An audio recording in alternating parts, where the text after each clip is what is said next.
Joriy yilning 13-may kuni G'ijduvon tumanidagi 21-sonli davlat maktabgacha ta'lim tashkilotida O'zbekiston Respublikasi Maktabgacha va maktab ta'limi vazirining 2026-yil 27-martdagi 111-sonli buyrug'i asosida o'yinga asoslangan ta'lim, pedagogik innovatsiyalar va didaktik o'yinlar festivali yuqori saviyada tashkil etildi.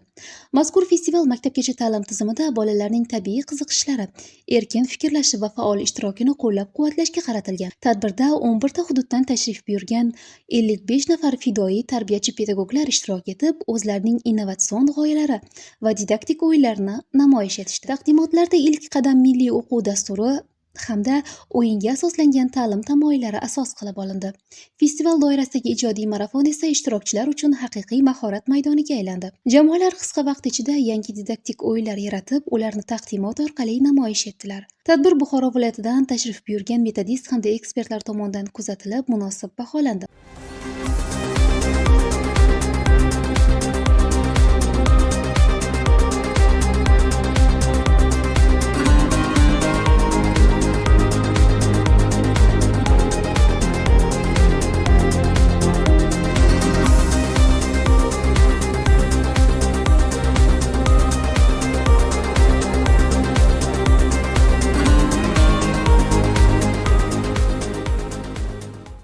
Festival yakunida eng faol jamoalarga esdalik sovg'alari topshirildi.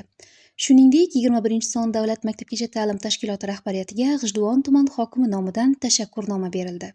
Aziz ustozlar, har bir didaktik o'yin bu bolalar kelajagiga qo'yilgan mustahkam poydevordir.